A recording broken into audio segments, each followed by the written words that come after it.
여러분 세련되고 기품이 있는 사람, 여러분 격이 높은 사람, 그런 사람 여러분 되고 싶으시죠? 딱 보면 저분 참 기품이 있다, 격이 있다. 여러분 이런 사람은 되고 싶지 않습니까? 여러분 옷을 잘 입고 유명 브랜드의 백을 들고 고급 구두를 신고 그렇게 외형적으로 여러분 그런 옷을 입고 하면 딱 보기에 기품이 있는 듯 보입니다. 그렇지만 여러분 진정으로 세련되고 기품이 있는 그런 사람이 되기 위해서는 어떤 사람이 되어야 하느냐면 말을 잘 다스리는 사람이 되어야 한다는 것입니다. 여러분 한자에 보면 품격할 때 품자 있지 않습니까? 품격할 때 품자. 그 품격할 때 품자를 어떻게 쓰는 줄 아십니까? 뭐가 세 개 있어요. 뭐가 세 개 있습니까? 입구자가 세 개 있어요.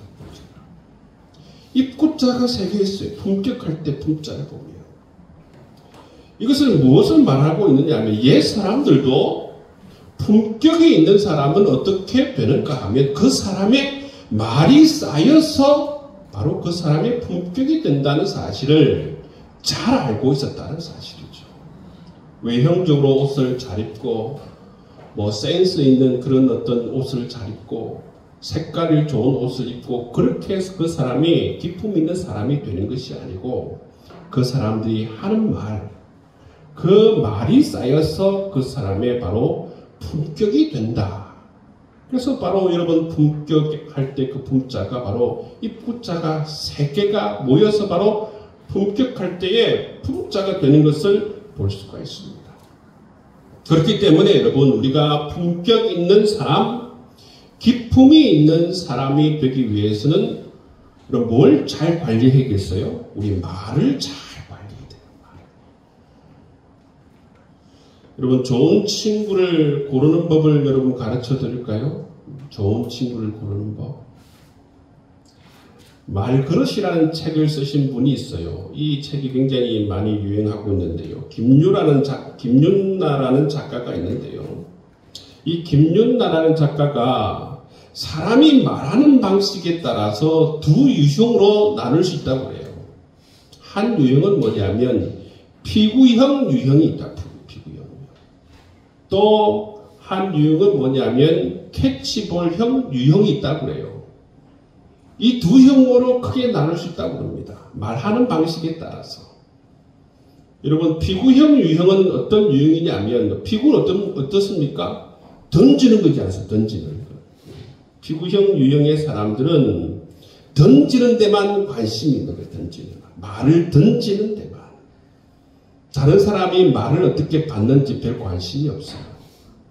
그러니까 상대방이 내 말을 어떻게 받는지 그런 데에 대해서 별로 관심이 없는 사람이고 그냥 자기 자신이 하고 싶은 말을 그냥 화끈하게 쏟아내는 데만 관심이 있는 사람, 이 유형을 어떤 사람이라고요? 피구형 유형의 사람이라는 것입니다. 그래서 이 사람들하고 이야기하면 이 사람들이 가슴 아픈 말들을 많이 해요. 그러고 나서 이 사람들이 주로 하는 말은 뭡니까? 나는 거짓말을 못한다. 나니까 이런 얘기를 니한테 해준다. 이런 말을 해요. 이 사람들이 바로 대표적으로 피부형 유형의 사람들이라는 것입니다. 김윤야 이 작가가 말하는 또 캐치볼형 유형의 사람은 뭐냐 하면 이 사람은 캐치볼은 뭡니까? 잘 받을 수 있도록 말을 한다는 것입니다. 잘 받을 수 있도록. 내가 말을 하더라도 상대방이 내 말을 잘 받을 수 있도록 그렇게 내 말을 잘 조절한다는 것입니다. 감정을 조절하기도 하고 속도를 조절하기도 하고 상대방이 내 말을 잘 받아들이고 있는지도 생각하면서 잘 이해하고 있는지도 생각하면서 말을 한다는 것입니다. 그리고 상대방이 이해를 못하면 더 쉬운 언어를 통해서 내 말을 잘 받아들일 수 있도록 그렇게 조절할 수 있는 사람이 바로 캐치볼형 유형의 사람이라는 것입니다. 이런 사람들은 말로서 다른 사람들에게 상처를 주지 않는 그런 특징이 있고, 이런 분들과 대화를 나누면 대화가 잘 돼요. 여러분, 이 김윤나 작가가 말하는 크게 두 가지 유형의 사람이 있는데, 피구형 유형의 사람, 캐치볼형의 사람이 있는데, 어떤 사람이 좋은 친구가 될 가능성이 많습니까? 캐치볼형의 사람이 좋은 친구가 될 확률이 많아요. 여러분 주위에도 그렇지 않습니까? 대화가 잘 되는 사람, 이 친구는 계속 만나고 싶다. 그런 사람들은 보면 피구형 유형의 사람들이기보다는 이처럼 캐치볼형 유형의 사람들이 그렇게 많을 것입니다. 그럼 보통 우리가 가까울수록, 벽이 없을수록 이 캐치볼 유형의 사람들이 말하지 않고 어떻게 하냐면 피구형 유형으로 말하기 시작하면 이 말로 상처를 주는 사람들이 많아요. 그 사람들이 대부분 어떤 사람? 가까운 사람들이요. 그러니까 부모와 자식 사이, 또는 아내와 남편 사이, 그리고 가까운 그러한 친구들 사이, 이 가까운 사이일수록 이처럼 말로 상처를 주는 사람들이 많다는 거예요. 왜 그렇습니까? 캐치볼 유형으로 말하지 않고 피구형 유형으로 말하기 때문이에요.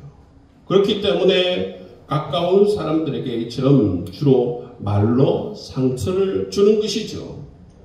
그래서 여러분 자신이 말하는 유형을 한번 잘 살펴봐야 돼요. 나는 피구형 유형으로 말을 하는가, 캐치볼형 유형으로 말을 하는가, 나는 어떤 사람에게는 피구형 유형으로 말하고 어떤 사람에게는 캐치볼 유형으로 말하는가, 어떤 상황에서는 또 피구형 유형으로 말하고 어떤 상황에서는 내가 캐치볼 유형으로 말하는가, 이것들을 잘 살펴봐야 돼요.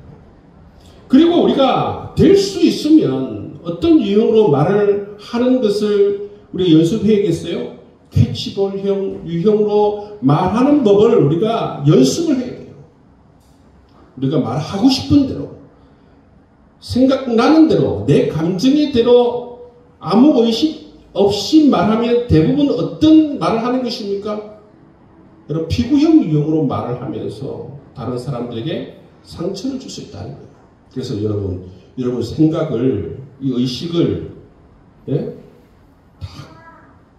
잡고, 여러분 의식을 잡고, 말을 할 때도 신중하게 해서 말을 할 줄 알아야 돼요. 그래야만이 여러분 우리가 우리의 삶에서 우리의 기품이 있고 품격이 있는 사람이 될 수 있다는 거예요.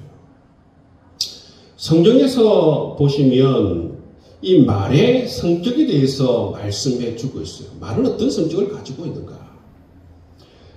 여러분, 성경에서 말해주는 말의 성격은 뭐냐면, 말은 첫 번째로 중립적이에요. 중립적. 말 자체는 중립적이라는 거예요. 잠언서 12장 18절 말씀에 보면, 칼로 찌름같이 함부로 말하는 자가 있거니와 지혜로운 자의 혀는 양약과 같으니라. 여러분, 이 말이 있는데, 말은 어떤 사람에게는 칼과 같은 역할을 하고 어떤 사람에게는 양약과 같은 역할을 한다고 해요. 이 말이라는 것은 그러니까 이 양날의 검과 같아요. 말 자체는 중립적이라는 것입니다. 이 말이 어떤 사람에게 가서 쓰임을 받느냐에 따라서 칼로서 쓰임 받을 수도 있고, 아니면 정말 그 사람을 치유하는 양약과 같은 그러한 말이 될 수도 있다라고 말하고 있습니다. 그래서 여러분, 말 자체는 어떻습니까? 말 자체는 굉장히 중립적이에요. 말 자체. 그래서 말 자체는 중립적인데 말을 누구에게 누가 이 말을 가지고 쓰느냐에 따라서 독이 될 수도 있고 약이 될 수도 있다는 그런 말씀을 해주고 있는 것입니다. 그래서 잠언서 12장 말씀 보면 지혜로운 자의 혀는 양약과 같으니라.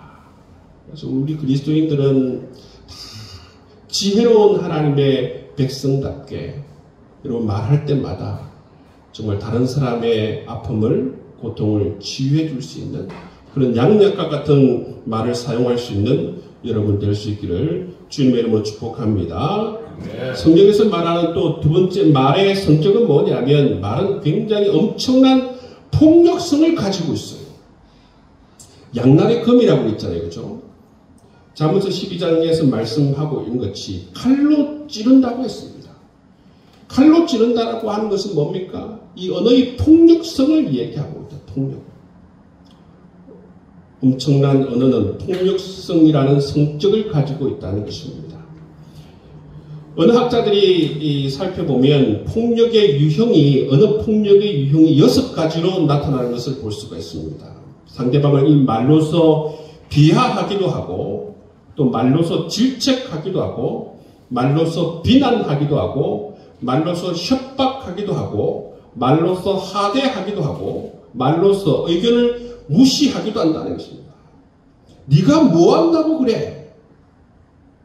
여러분 제가 이전에 80년대에 그 TV를 봤는데 그때 보면 시사 프로를 봤는데 남자들하고 여자들하고 얘기를 하는 게 나왔어요. 근데 거기 때 보면 지금 2020년 지금 시대 보면 와 어떻게 이런 이야기를 방송에서 할 수 있을까라는 게 뭐냐면 거기서 공공연하게 뭐라고 하냐면 남자들이 여자들을 향해서 여자들은 뭐 집에서 애나 잘 키우고 남편 수발이나 잘하는 것이 여자들의 최고의 일이지 뭐 이런 것들을 그냥 공공연하게 얘기하더라고요. 오늘날 만약에 그런 이야기를 이 시대에 얘기했다면 어떻게 됐을까? 80년대 분위기가 그런 분위기였어요. 그러니까 뭐 그 사람들 그런 시대 문화였으니까 어떻게 보면 여성을 비하하고 여성들의 의견을 무시하고 그런 것이 사회 전체적으로 그냥 통용되는 그런 시대 아니겠습니까? 여성을 하대하는 그런 문화가 말로서 그냥 모든 남성들이 여성을 하대하는 그런 문화가 팽배했던 그런 시대였던 것 같습니다. 그런 것처럼 여러분 이 말로서 사람들을 비하하고 무시하고 비난하고 질책하고 이런 모든 것들이 바로 언어 폭력이라는 것입니다. 언어처럼 폭력성을 가지고 있어요. 어떤 사람이 성인이 되어서 또 여전히 사람들을 무서워하고 대인기피증을 가지고 있어요. 그 이유를 찾아보니까 그 원인을 찾아보니까 무엇 때문에 그런가 봤더니 어릴 때에 아버지가 말한 그 말 한마디 때문에 성인이 되어서도 이 대인기피증을 벗어나지 못하고 있다라는 것입니다.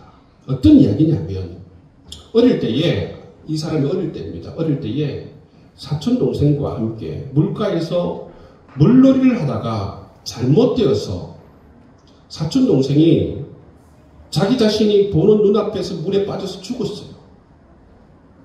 그때 어른들이 와서 그 사촌 동생을 끄집어내었지만 이미 죽은 상태였습니다. 근데 문제는 뭐냐면 그때 달려온 아버지가 너무 화가 나서 하지 말아야 할 말을 한 것입니다. 뭐라고 하냐면 이 아이한테 차라리 네가 대신 죽어야 했다. 이 말을 한 거예요. 이 말이 지금 자기 자신도 너무 당황스럽고 어찌해야 할 바를 모르는 이 아이가 그 말을 듣고 너무나도 충격을 받아서 그 말 때문에 대인기피증이 생기가요. 지금도 나이가 많이 들었지만 거기에서 벗어나지 못한 상태에서 여전히 사람을 두려워하고 대인기피증 가운데 있다는 거예요. 여러분, 이 말 한마디가 이처럼 무섭습니다. 말 한마디의 이 폭력성이 얼마나 무섭습니까? 말 한마디의 이 폭력성뿐만 아니라 이 말이 굉장히 질겨요.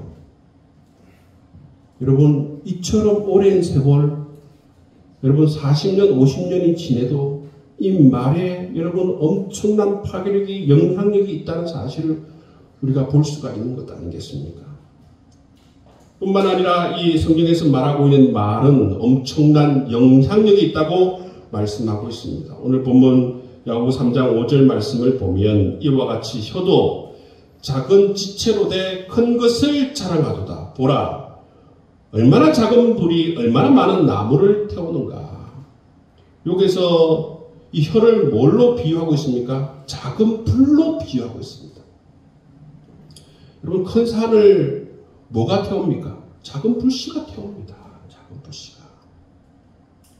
하나님께서 말씀하실 때 이 혀를 작은 불이라고 말하고 있다는 점. 여러분, 이 불씨, 작은 불에 의해서 산도 태우고, 여러분 마을도 태우고, 여러분 다 태우는 것 아니겠습니까?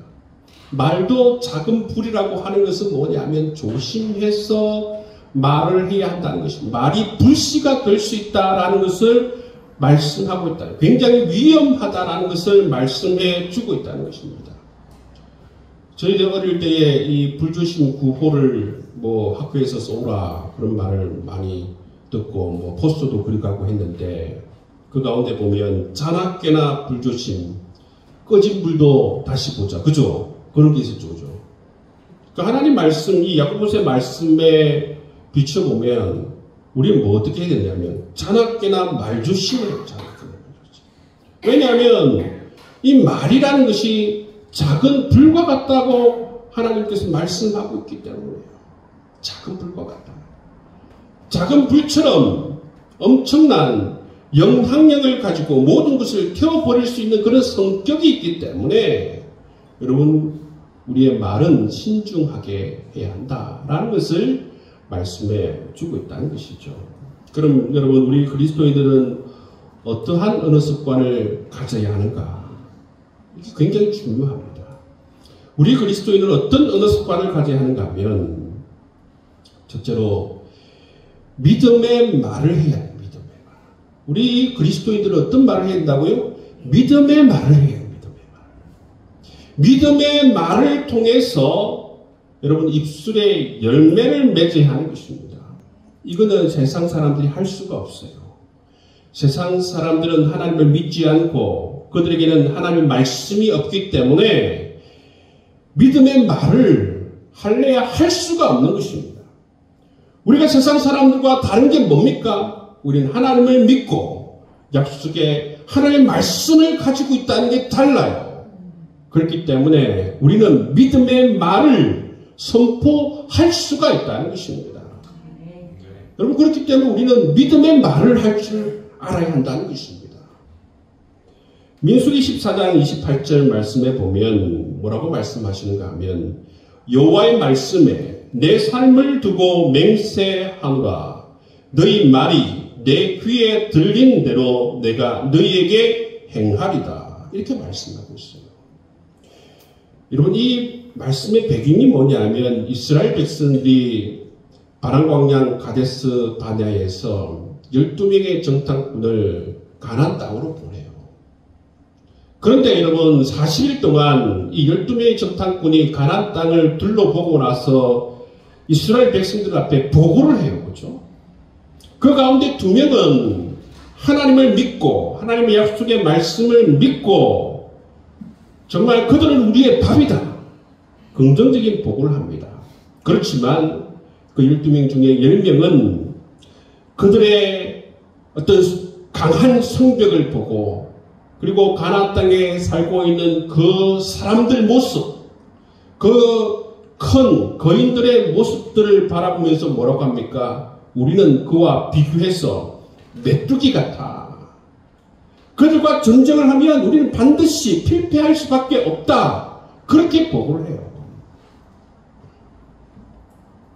여러분, 이 사람들이 여러분 보고할 때 빠진 게 뭐예요? 뭐가 빠졌습니까? 뭐가 빠졌습니까? 하나님을 믿는 믿음. 하나님이 약속해 주신 그 약속의 말씀이 빠져버렸어요. 하나님을 믿지 못하고 하나님의 약속의 말씀을 붙들지 못하면 여러분 상황과 환경만 바라볼 수밖에 없어요. 그러면 여러분 이 12명 중에 10명처럼 우리는 늘 말하고 살아갈 수밖에 없어요. 우리는 그들의 밥이다. 우리는 그들과 싸워서는 상대가 되지 않는다. 늘 우리는 안 된다, 할 수 없다, 그런 말들만 할 수밖에 없다는 것입니다. 그렇지만 여러분 우리 그리스도인들은 어떤 상황 가운데에서도 어떻게 말하는 법을 배워야 하느냐면 우리 그리스도인들은 어떤 상황 가운데에서든 하나님을 신뢰하면서 하나님을 믿으며 말을 할 줄 아는, 믿음의 말을 할 줄 아는 그러한 하나님의 백성이 되어야 될 줄 믿습니다. 그런 능력의 말을 선포하는 사람, 그런 비전의 말을 선포하는 사람이 되어야 한다는 것입니다. 그게 다르죠. 예를 들어서 그 가난한 사람들이 여러분 거인들이 살고 키가 크고 장대하고 사람들이 많고 성벽들은 단단하고 저 성벽을 우리가 어떻게 뚫을 수 있는가? 저 키가 크고 장대한 사람들, 저 수많은 사람들 우리가 어떻게 이길 수 있는가? 객관적으로 여러분 인간적인 눈으로 바라볼 때는 그렇게 말할 수 있어요. 하나님 없으면, 하나님의 약속의 말씀이 없으면 그것은 굉장히 설득력이 있는 말이죠. 굉장히 상식적인 말이에요. 여러분, 우리 그리스도인은 늘 뭘 생각해야 되냐면 하나님이 나와 함께 하신다는 이 생각을 잊으면 절대로 안 되는 것입니다. 하나님이 나와 함께 하지 않는다. 이거는 여러분 하나님이 없는 사람들이 늘 가지고 있는 생각이에요. 그게 전제가 되어서 여러분 살아가는 것 아니겠습니까? 우리는 어떤 상황 가운데에서든 하나님이 지금 나와 함께 하신다. 하나님께서 지금 벌써 일하고 계신다. 하나님께서 지금 역사하고 계신다. 그리고 하나님께서 우리에게 선포해 주시고 약속해 주신 그 말씀을 떠올리고 그 말씀을 붙잡아야만이 우리가 영적인 반응이 달라질 수가 있어요. 그렇지 않습니까? 우리 영적인 반응이 달라지기 위해서는 하나님을 믿어야 하고 하나님이 하신 일을 바라봐야 되고 약속의 말씀을 붙들지 않으면 세상 사람들과 똑같습니다. 다를 게 뭐가 있어요? 그래야만 여러분 우리가 소망이 있는 말을 할 수 있고 비전의 말을 할 수 있고 믿음의 말을 선포할 수 있는 사람이 될 수 있다는 것입니다. 그렇지 않으면 이스라엘 백성들처럼 그 40년 동안 이스라엘 백성들 보십시오. 믿음이 없는 이스라엘 백성들은 매일 상황과 환경의 노예가 되는 것입니다. 하나님의 다스림을 받는 것이 아니라 늘 상황의 다스림을 받고 환경의 다스림을 받는 거예요. 그래서 매일 모여서 뭐합니까? 그들이 상황과 환경 조금만 나빠지면 매일 모여서 불평과 불만을 쏟아내는 것 아니겠습니까? 자기 자신을 바라보지 못하고 상황이 조금 안 좋으면 매일 모여서 하나님을 탓합니다. 지도자 모세를 탓합니다. 그것이 바로 믿음이 없는 사람들, 하나님을 바라보지 못하는 사람들, 하나님의 약속의 말씀을 붙들지 못하는 사람들은 매일매일 이처럼 하는 일이 불평과 불만을 쏟아내는 것입니다. 40년의 역사가 그랬습니다. 하나님께서 이들을 향해서 뭐라고 하십니까? 너희 말이 내 귀에 들리는 대로 내가 너희에게 행하리다. 이 말씀하세요. 그래서 결국 어떻게 됩니까? 여러분, 출애굽 1세대 가운데에서 가나안 땅에 들어간 사람이 딱 두 사람이에요. 믿음의 보고를 한 사람. 여호수아와 갈렙만이 가나안 땅에 들어가요. 믿음의 1세대 가운데에서 다른 사람들은 다 죽어요. 왜냐하면 그들의 말 때문에. 여러분, 우리 그리스도인들이 이 말을 하는 법을 잘 배워야 돼요. 우리 그리스도인들이 말을 할 때는 믿음의 말을 해요. 믿음의 말.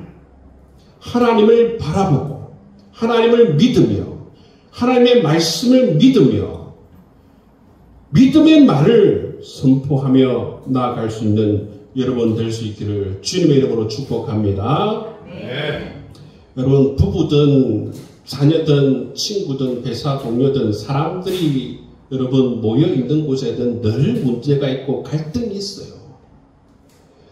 근데 여러분, 그럴 때마다 우리 그리스도인들은 어떻게 해야 하는가 하면, 여러분, 그런 데 들어가서 우리 그리스도인이 해야 할 일은 뭐냐면 그 갈등을 여러분 조정하고 그 갈등이 가라앉을 수 있도록 우리가 해야 하는 피스메이커가 되어야 한다는 것이죠. 침소봉대를 해서는 안 됩니다. 작은 일들을 긁어부스럼 만들어서 침소봉대 하지 마라. 침소봉대. 여러분, 침소봉대 하는 것은 사단이 하는 짓이지 여러분 하나님 백성들이 하는 일이 아니라는 것입니다. 예수님께서 갈릴리 바다에 폭풍이 일어났을 때 뭐라고 말씀하십니까? 파도야 잠잠하라. 잠잠하라.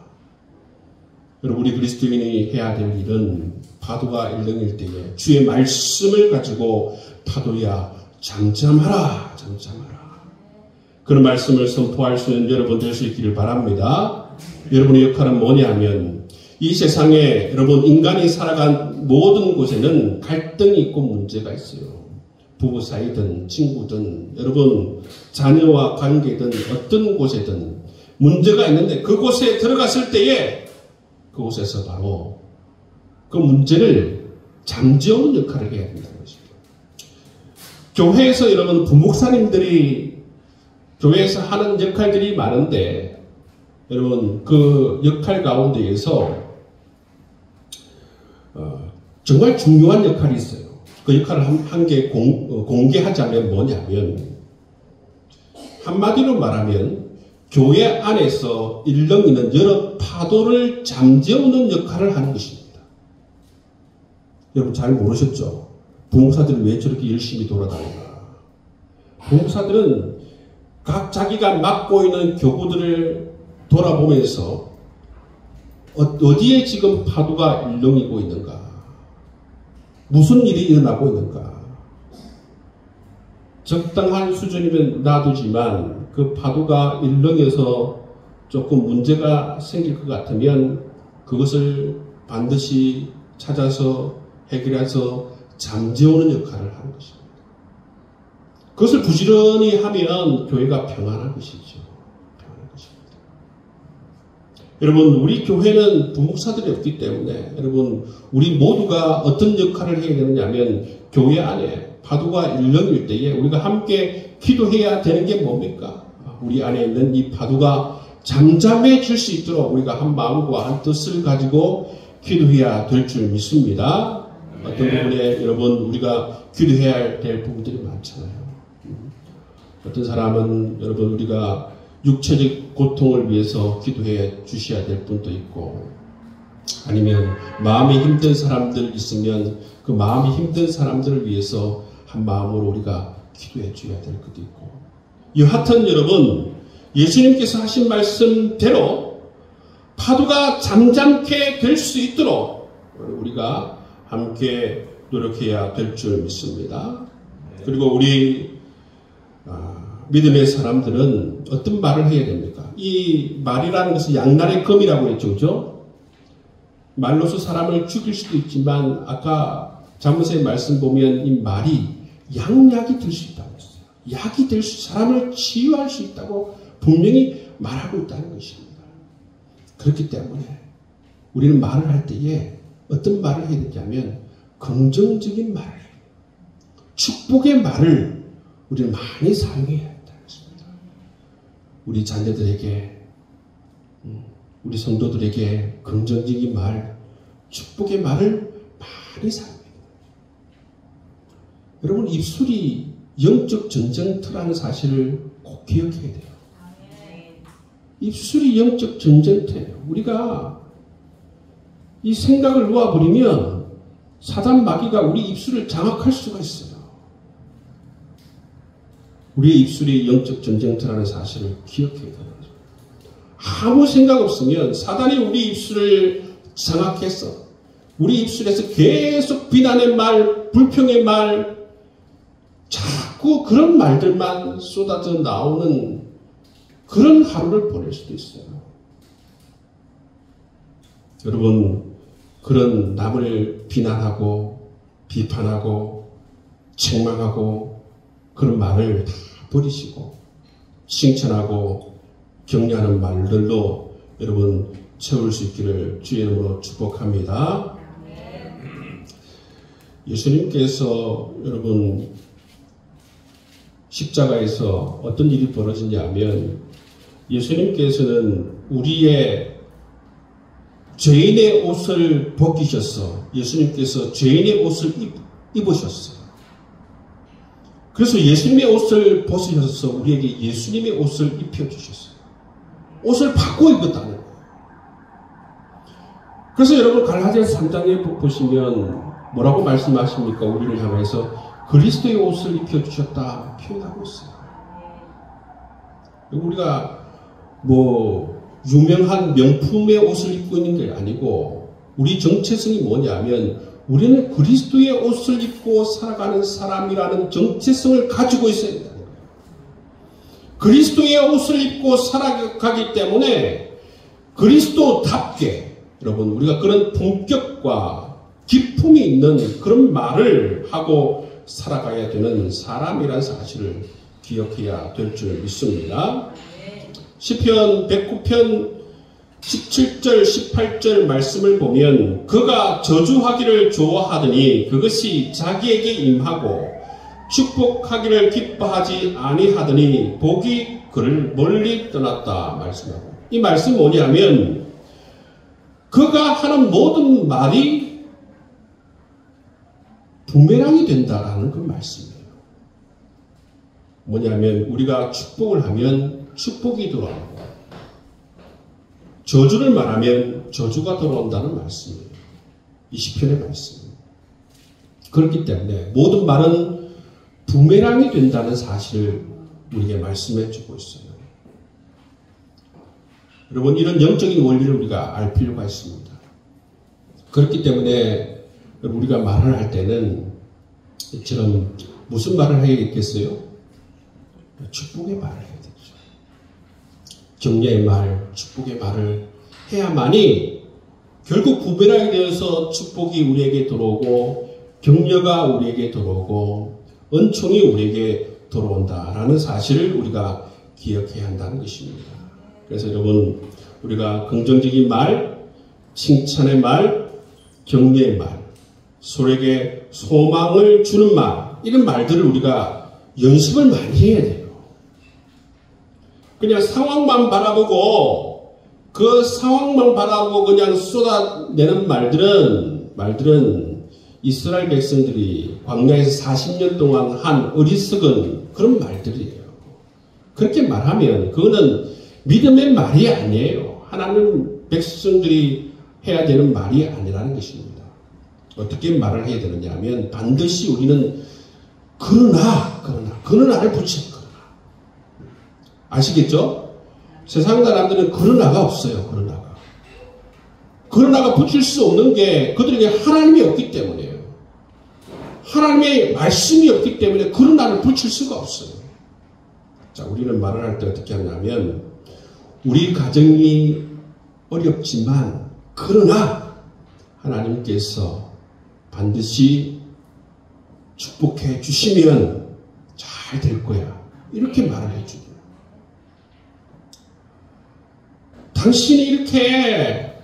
당신이 이렇게 이만큼 벌어주는데 우리 가정이 뭐가 되겠노?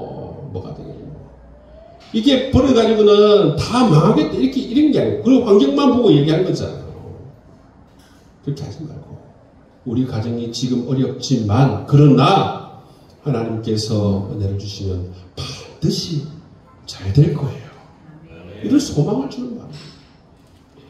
우리나라가 문제가 여러 가지 많은 것 같지만, 그러나, 선한 목자 되신 하나님께서 우리에게 은총을 베풀어 주셔서 우리의 기도를 들어주셔서 가장 좋은 길로 인도해 주실 거라 믿습니다.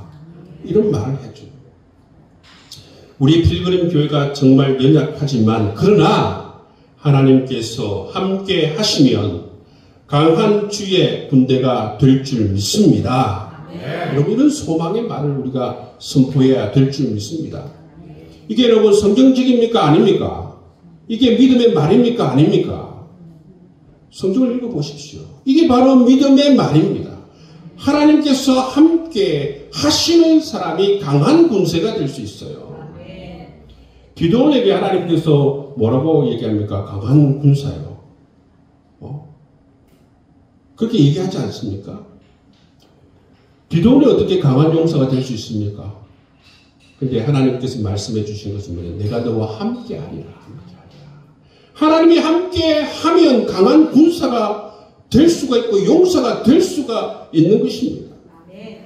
우리 자녀들을 지금 재능이 꽃을 피우지 못하고 있지만 하나님께서 은혜를 부어주시면 반드시 아름다운 꽃을 피우게 될 줄 믿습니다. 이런 소망을 주는 말을 해야 되죠. 네가 지금 하는 게 뭐고 맨날 돈이나 갖다 쓰고 뭐가 되려고 그러냐 이렇게 하는 게 아니고 우리 자녀들 지금은 재능을 꽃을 피우고 있지 못하지만 하나님께서 은혜 주시고 역사해 주시면 반드시 아름다운 꽃을 피우게 될 줄 믿습니다. 우리 남편 지금은 교회에 나오지 않지만 하나님께서 내 기도를 들어주시고 은혜를 베풀어 주시면 반드시 믿음의 사람이 될 줄 믿습니다. 여러분, 이러한 소망의 말, 비전의 말을 선포할 수 있어요. 어떻게 다르죠? 상황과 환경만 바라보고 말하는 것은 비난의 말이에요. 그걸 넘어서 하나님을 바라보고 하나님을 믿고 하나님의 약속의 말씀을 믿고 여러분, 우리가 선포하는 말은 소망의 말이 되고 비전의 말이 되고 믿음의 말이 된다는 사실입니다. 여러분, 그래서 여러분들은 늘 말을 할 때에 이처럼 비전의 말, 믿음의 말, 소망의 말들, 축복의 말, 격려의 말, 긍정적인 말을 할 수 있는 여러분 다 될 수 있기를 주님의 이름으로 축복합니다. 여러분, 우리가 부정적인 말을 하는 것도 그래요.